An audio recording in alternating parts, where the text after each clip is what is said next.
जय श्री स्वामीनारायण। सुप्रभात। आज हम 8 चैप्टर दीदी का खजाना आगे बढ़ाएंगे। तो आपको पेज नंबर 61 ओपन करना है। उसमें है भाषा बोध।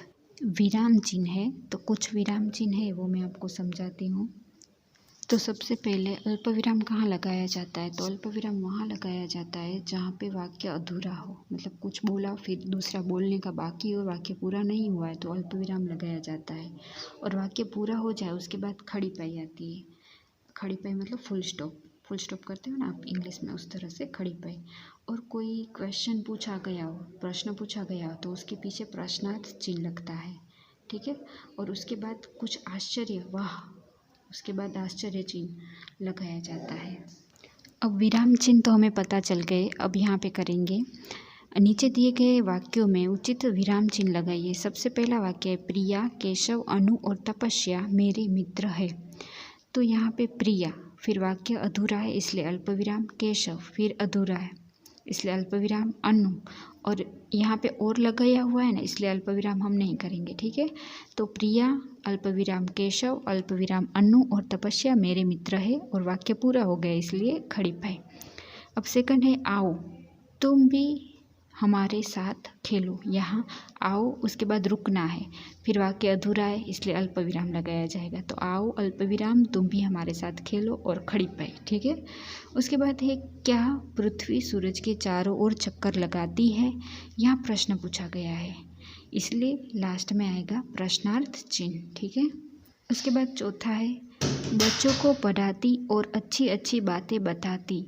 तो यहाँ लास्ट में खड़ी पाई आएगी, बीच में कुछ नहीं है। उसके बाद है माँ ने कहा, फिर अल्प विराम करना है, फिर डबल अवतरण चिन्ह। कुछ कहते हैं ना तो उसको डबल अवतरण चिन्ह में लिखा जाता है। तो यहाँ पे माँ ने कहा अल्प विराम डबल अवतरण चिन्ह में 1 किलो दूध ले आओ, फिर खड़ी पाई और डबल अवतरण चिन्ह पूरा, मतलब ये उन्होंने बोल लिया पूरा हो गया, तो ये अवतरण चिन्ह भी बंद कर देने हैं। उसके बाद लास्ट है वाह बच्चों ने तो कमाल ही कर दिया।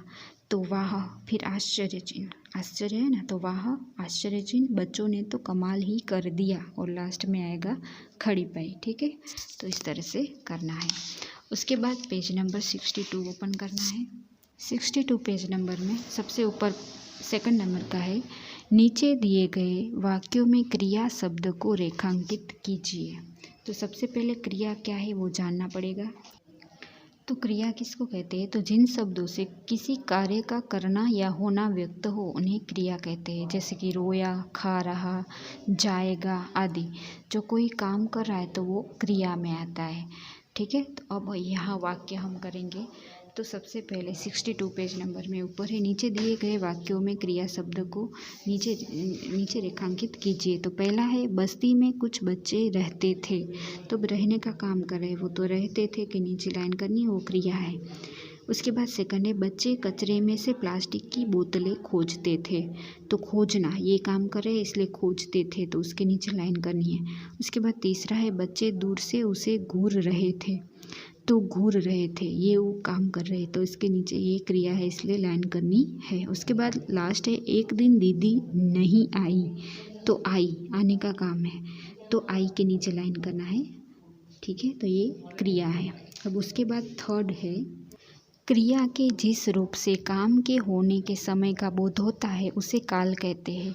काल के 3 प्रकार है भूतकाल, वर्तमान काल और भविष्य काल। तो सबसे पहले हमें काल क्या है वो जानना पड़ेगा, उसके बाद ये होगा।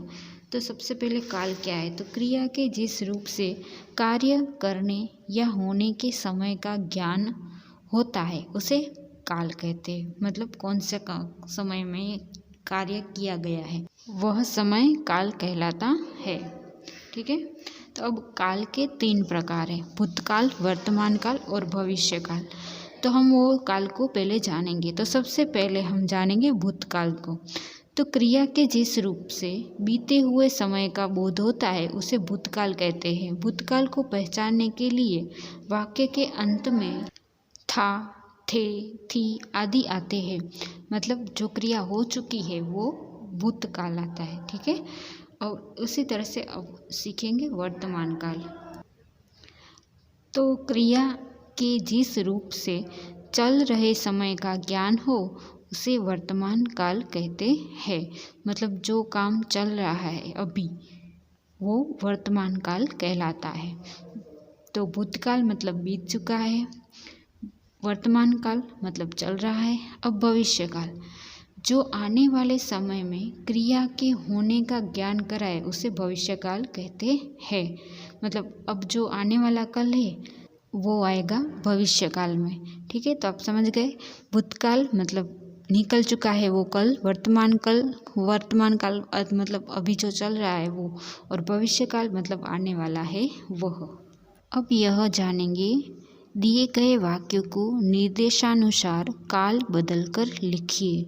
यहाँ पे एक वाक्य है, उसको कौन से काल में परिवर्तित करना है वो लिखा गया है ब्रैकेट में। अब हमें वो वाक्य उस काल में बनाना है। तो सबसे पहला है बच्चे स्कूल नहीं जा रहे हैं। अभी ये कौन से काल में है, यहाँ पे है मतलब वर्तमान काल, मतलब अभी बच्चे स्कूल नहीं जा रहे। अब उसका भूतकाल करना है तो कैसे होगा, तो बच्चे स्कूल नहीं जा रहे थे मतलब वो गया जो कल, उसमें भूतकाल मतलब जो चला गया है वो कल उसमें करना है। तो हो गया ना, बच्चे स्कूल नहीं जा रहे थे। अब दूसरा वाक्य है आप मुझसे प्रश्न पूछेंगे। अब यहाँ पे भविष्य काल है कि आप मुझे प्रश्न पूछेंगे, बाद में पूछेंगे मतलब, तो अब उसका भूतकाल करना है। तो आपने मुझसे प्रश्न पूछा था मतलब भूतकाल जो गया निकल गया है वो, तो आपने मुझसे प्रश्न पूछा था। हो गया ना। अब उसके बाद है कचरे के बारे में वे बहुत कुछ जानते थे। मतलब ये भूतकाल है, उसमें से क्या करना है, भविष्य काल बनाना है, आने वाला कल वो। कचरे के बारे में वे बहुत कुछ जानेंगे। अभी जानते नहीं, अब जानेंगे, तो मतलब वो भविष्य में हो गया, तो वो ये हो गया भविष्य काल। अभी है मुझे पढ़ने का शौक था। ये कौन सा काल है, भूतकाल, पहले पढ़ने का शौक था इसको। ठीक है, तो इसको वर्तमान काल में बदलना है, तो अभी है इस तरह से, तो मुझे पढ़ने का शौक है। ठीक है, तो ये हो गया वर्तमान काल। अब आपको पेज नंबर 63 ओपन करना है। यहाँ पे है कल्पना। अगर आपके आसपास कुछ लोग गंदगी फैला रहे हो तो आप उन्हें रोकने के लिए क्या करेंगे। कल्पना कीजिए और लिखिए। मतलब यहाँ पे जो बच्चों के साथ हुआ था कि एक मैदान था, वहाँ पे सब कचरा डालते थे, तो जब वो साफ़ सुथरे हो गए तो वो जगह को भी साफ़ सुथरा रखने के लिए जो वहाँ पे लोग आते थे कचरा डालने के लिए, तो उसको मना कर रहे थे कि यहाँ पे कचरा नहीं डालना है। तो उसी तरह से आपके साथ अगर ये ऐसा हुआ तो आप क्या करोगे और किस तरह से लोगों को समझाओगे, ये आपको अपनी भाषा में हिंदी में यहाँ पे लिखना है। ठीक है, अब उसके नीचे है कार्यकलाप। उसमें सबसे दूसरा नंबर में है वो नीचे 2 अच्छी आदतों के बारे में बताया गया है। आप अन्य अच्छी आदतों के बारे में पता कीजिए और यहाँ लिखिए। तो प्रतिदिन सुबह और रात में सोने से पहले दांतों को साफ करें, बालों को नियमित रूप से धोएं। तो ये 2 अच्छी आदतें। उसकी तरह से दूसरी आपकी कोई अच्छी आदतें हो और आपको याद हो, आप कर ना रहे हो पर याद हो, तो वो आपको नीचे लिखनी है। ठीक है, जितनी मिले उतनी, 1 2 3 4 5 जितनी मिले उतनी आपको हिंदी में यहाँ अच्छी राइटिंग करके पेंसिल से लिखनी है। ठीक है, अब आपका आज का वर्क, तो होमवर्क में मैं दे रही हूँ।